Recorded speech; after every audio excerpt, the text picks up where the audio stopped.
பற்றினேன் உன் பாதத்தை வெற்றி தரும் திருச்செந்தூர் வேலவா நீயே துணை.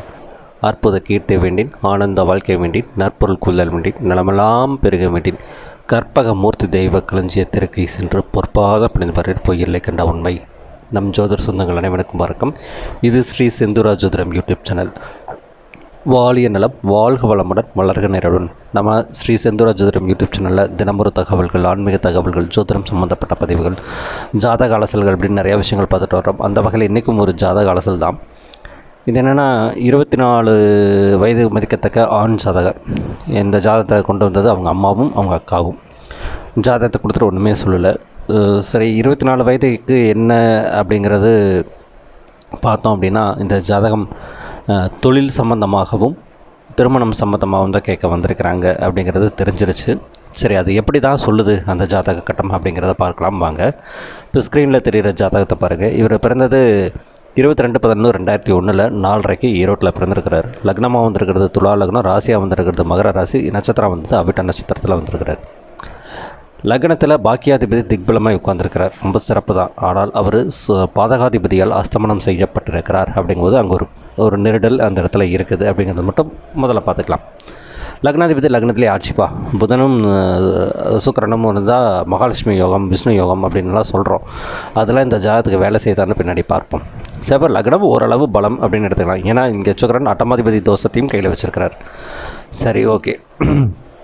பஞ்சமாதிபதி எப்படி இருக்கிறார் அப்படின்னு பார்த்தா அவர் போய் 8ல் மறைஞ்சு உட்காந்துருக்கிறாரு. அது மட்டும் இல்லை, வக்ரகதியில் உட்காந்துருக்கிறார்.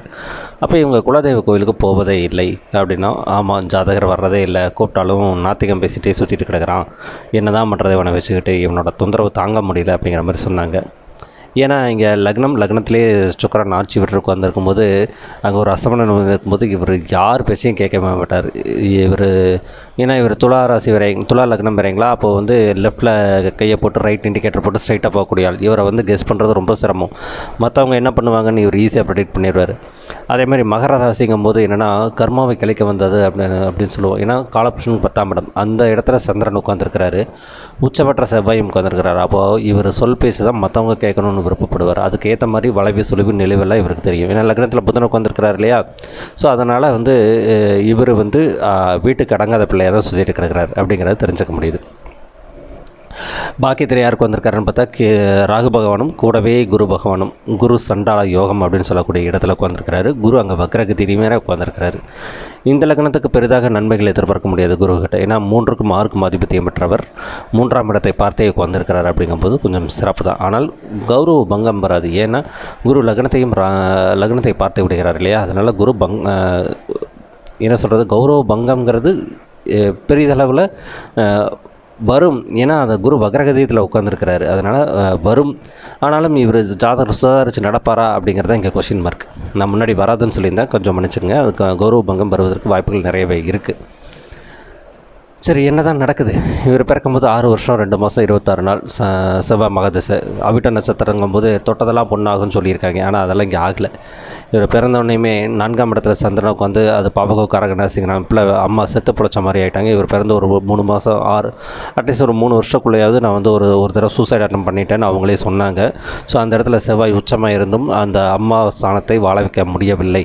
ஏன்னா இங்கே கர்மகாரகன் அப்படின்னு சொல்லக்கூடிய துலா லக்னத்துக்கு 10ஆம் இடத்துல சந்திரன் அதிபதி வரார். அப்போ சந்திரன் செவ்வாய் நெருங்கிய பார்வையில் இருக்கும்போது அம்மாவுக்கு ஒரு கண்டத்தை கொடுத்து தப்பிச்சு வந்திருக்காங்கங்கிற ஆயிடுச்சு. சரி, அதுக்கப்புறம் ராகு மகாதிசர். ராகு எங்கே உட்காந்துருக்கிறாரு? மிதுன வீட்டில். அவர் செவ்வாயின் சாரத்தை வாங்கி ஏதேச நடத்துகிறார். 2-7க்கு ஆதிபத்தியம் பெற்றவர். அப்போது இங்கே செவ்வாய்க்கும் சஷ்டாத தோஷத்தில் உட்காந்துருக்கிறாரா. அப்போ படிப்புங்கிற விஷயத்தில் எப்படி இருந்திருக்கிறாருன்னு பாருங்கள். 2ஆம் அதிபதி செவ்வாய் 4ஆம் இடத்துல உச்சமைக்கு வந்திருக்கிறாரு. 2ஆம் இடத்துல பாதகாதிபதி சூரியன் இருக்கிறார். அப்படிங்கும்போது படிப்புங்கிறது பள்ளி படிப்பு பெருசாக இல்லை. நான் சொன்னது ஒரு 10வது 12வது படிச்சிருப்பாருங்க அப்படின்னா, ஆமாங்க 10வது தான் படிச்சிருக்கிறாருனாங்க. என்ன மாதிரி தொழிலுங்க அப்படின்னு கேட்டார். இங்கே தொழிலுங்கன்னு சொல்லும்போது 10ஆம் அதிபதி சந்திரன், அவர் போய் செவ்வாய் கூட சேர்ந்து உட்காந்துருக்கிறாரு. அப்படிங்கும்போது உணவு சம்மந்தப்பட்டது, 2 வீலர் சம்மந்தப்பட்டது, ஃபேஷன் டிசைனிங்கு, இல்லை சனியோட வீடுங்கிறனால 2 வீலரு, பழைய பொருள்கள், இரும்பு, இந்த மாதிரி ஏதாவது ஒரு வேலை செஞ்சிட்ருப்பாருன்னு சொன்னதுக்கு அவங்க ஆமாங்க வண்டியில் இந்த லைட்டு இதெல்லாம் மாட்டுறாங்க இல்லைங்களா, அந்த மாதிரி இதுக்கு 2 வீலர் வண்டி ஹெட்லைட்டு பம்ப் இந்த மாதிரி மாட்டுவதற்கான விஷயங்கள் கடை வச்சுருக்கிறாரு, செஞ்சுருக்கிறாரு அப்படின்னாரு. அப்படின்னார். சரி பையனுக்கு எப்போ கல்யாணம் ஆகும்னு கேட்டாங்க. நான் கேட்ட உடனே நான் சொன்ன பதில், ஏன் இவருக்கு காதலிச்சுட்டு இருந்தார், அவர் என்ன பண்ணீங்க அப்படின்னு தான் கேட்டேன். ஏன்னா இங்கே ஜாதகத்தில் தெரியுது 5, 7 அதிபதிகள்னு சொல்லக்கூடிய சனி வீட்டில் செவ்வாய் உட்காந்துருக்கிறாரு. அது மட்டும் இல்லை, சந்திரன் செவ்வாய் இணைவு வேறு. சந்திரனுக்கு கேந்திரத்தில் வந்து சுக்கிரன் புதன் இருக்க கண்டிப்பாக காதல் வலையில் இந்த ஜாதகர் விழுகாமல் வரவே முடியாது அப்படிங்கிறத சொன்னேன். ஆமாம், காதலிச்சாங்க. ஆனால் அந்த பெண் வந்து 18 வயது இன்னும் நிறைவடையவில்லை. அதனால் வீட்டில் பஞ்சாயத்தாகி அவங்க பெண் வீட்டு சைடு போய் போலீஸ் ஸ்டேஷனில் கேஸ் கொடுக்கறதுக்கு போயிருக்கிறாங்க. பட் ஏதாவது பிரச்சனைகள் ஆகுமான்னு கேட்டால் கண்டிப்பாக பிரச்சனைகள் வரும். இது வந்து தவிர்க்க முடியாது. ஏன்னா இங்கே புதன் அஸ்தமன தோஷத்தில் வக்ரம் பெற்ற குரு திசை நடத்துகிறாரு சுயசாரத்தில். அப்போ 3, 6 ஆதிபத்தியம் தான் வெளுவாக வேலை செய்யும். அப்போது 3ங்கிறது கம்யூனிகேஷன், 6ங்கிறது தொழில் தொடர்பு, இல்லை ருண ரோக சத்துரம் அப்படின்னு எடுத்துட்டோம். அது எங்கேருந்து பாக்கியத்திலிருந்து திசை நடத்துது, 7க்கு 3ஆம் இடத்துலேருந்து திசை நடத்துதுங்கும் போது அப்போ இவர் வந்து காதல் அப்படிங்கிற ஒரு விஷயத்தினால கண்டிப்பாக கௌரவ பங்கம் அடைந்து தரக்கூடிய அமைப்பாக இருக்கும். குரு நார்மலாக இருந்து இந்த லக்னத்தை பார்த்துருந்தால் ஓரளவாவது கொஞ்சம் சுபத்தன்மைகள் நடந்திருக்கும். இங்கே வந்து குரு வக்ரகதியில் ராகுவோட சேர்ந்து உட்காந்து பார்க்குறாரு. சரி, இப்போ எப்படி இருக்குது, 7 சரி முடிஞ்சாலும் இங்கே ராகு கேதுக்கள் வந்து இவருங்க கீழே இறங்கிட்டு இருக்கிறாங்க. செவ்வாயும் சந்திரனை நோக்கி ராகு வந்துட்டுருக்கிறாரு. அப்படிங்கும்போது கண்டிப்பாக இது ஒரு பிரச்சனைகளையும் சங்கடங்களையும் சந்தித்து தீர வேண்டிய காலகட்டம். அப்போ தம்பி ஒழுங்காக போயிட்டு வந்துட்டு இருந்தார்னா, இந்த பிரச்சனைகள்லேருந்து வெளியே வந்துட்டார்னா அவருக்கான ஒரு எதிர்காலம் நன்றாக இருக்கும். ஏன்னா குரு வந்து கடனுக்கு சொல்லக்கூடிய அமைப்பு, கடனை வாங்கி தொழில் நடத்தக்கூடிய அமைப்பாக இருந்தாலும் பிற்கோளில் கண்டிப்பாக கடன் கட்டி மேலே வரக்கூடிய வாய்ப்புகள் இருக்குது. ஆனாலும் அதுக்குள்ளே ஏதாவது ஒரு போய் சட்ட சிக்கல்களை சிக்கி கொண்டார் என்றால் இவர் வாழ்க்கை கொஞ்சம் சிரமமாக போய்விடும் அப்படின்னு சொன்னதுக்கு ஆமாம், அதுதான் நீங்கள் சொல்கிறது உண்மை அப்படின்னு தான் சொன்னாங்க.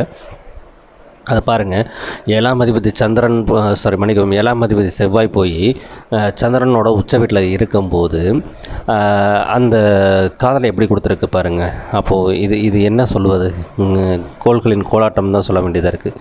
சரி, அப்பா பிள்ளைக்கு எப்படி இருக்குன்னு கேட்டாங்க. அப்பா பையனுக்கு ஒத்தே வராது. ஏன் அப்படின்னா இங்கே பாருங்கள், சூரியனும் சனியும் சம பார்வையில் பார்த்துட்ருக்குறாங்கங்கும்போது எங்கேருந்து ஒத்து வருவதற்கு வாய்ப்புகள் இருக்குது. நம்ம யூடியூப் சேனல்லே நிறைய இடங்களில் அந்த பாடல்களை சொல்லியிருப்பேன். பலனனு ராசி தன்னில் பகலவன் இருக்கைக்கு 8 பலமுடன் சனியும் நிற்க பரிதபத்து உழல்வான் தந்தை, நலமுடைய நிலவு கிட்டில் நற்புலனுடன் மந்தன் நின்றால் அலையென தத்தளித்தே அல்லல்படுவாள் தாய் அப்படின்னு ஒரு கவிதை இருக்குது இல்லையா. அப்போ சனி சூரியன் சமசத்மா பார்வை பார்த்தபோது அப்பா பிள்ளைக்கு கண்டிப்பாக ஒத்து வருவதில்லை. ஏன்னா இங்கே அப்பா ஸ்தானாதிபதி அப்படின்னு சொல்லக்கூடியவர் பாதகத்தன்மை, அதாவது லக்னத்திலே உட்கார்ந்தாலும் அசமனமாக இருக்கிறார். 2ஆம் இடத்துல சூரியன் அமர்வு. அப்படிங்கும்போது அப்பாவுக்கும் பையனுக்குமான உறவு வந்து கொஞ்சம் சரியில்லை. மரியாதையெல்லாம் இருக்கும், பட் அதனால் அந்த உறவு நிலை சரியில்லாமல் இருக்குது. சரி, அம்மாவுக்கும் பையனுக்குமா நல்லா இருக்குமானா, அம்மாங்கிற கிரகம் அப்படின்னு செவ்வாய் மன்னிக்கிறோம் சந்திரன் போய் 4ஆம் இடத்துல போய் திக்பலமாக இருந்தாலும் செவ்வாய் கூட இணைவு, கேதுவின் பார்வை கேதுக்கு கொஞ்சம் தாண்டி போயிருக்கிறார். அப்படிங்கும்போதும் அந்த 4ஆம் இடத்து அதிபதிங்கிறவர் 8ஆம் இடத்துல போய் வக்ரகதியில் இருப்பதும் அம்மாவுக்கும் இவர் வந்து கொஞ்சம் கட்டுப்படாமல் தான் போயிட்டுருக்கிறாருங்கிற அமைப்பு இந்த ஜாதகத்தில் தெரியுது. ஸோ இப்போ அவங்க கேட்க வந்தது, தொழில் எப்படி இருக்கும், காதல் நிறைவேறுமா, மேலும் சமுதாயத்தில் ஒரு நல்ல விதமான வாழ்க்கையை வாழ்வாரா அப்படிங்கிறதான் கேள்வி. இப்போ அதுக்கு ஜாதக ரீதியாக நம்ம பதில் சொல்லியிருக்கிறோம். இவர் கொஞ்சம் அமைதி காத்து பொறுமையாக இருந்தால் மட்டும்தான் இந்த ஜாதகர் வந்து வாழ்க்கையில் முன்னுக்கு வர முடியுங்கிறது இங்கே தெரிஞ்சுக்க முடியுது. ஸோ இது நான் சொன்ன பலன். மேற்கொண்டு சில வாழ்வியல் பரிகாரங்களும் கோவில்களும் சொல்லியிருக்கேன், போயிட்டு வர்றாங்கன்னா பார்த்துட்டு நமக்கு இதிலேயே நம்ம அப்டேட் பண்ணுறேன். இதுவரைக்கும் நம்ம ஸ்ரீ செந்தூரா ஜோதிடம் யூடியூப் சேனலை சப்ஸ்கிரைப் செய்த அனைத்து நல்ல உள்ளங்களுக்கும் நன்றி. இனி செய்யப்போகும் அனைத்து நல்ல உள்ளங்களுக்கும் நன்றிகளும் வணக்கங்களும் வாழ்த்துக்களும். இது ஸ்ரீ செந்தூரா ஜோதிடம். வாழ்க நலம், வாழ்க வளமுடன், வளர்க நிறைவுடன்.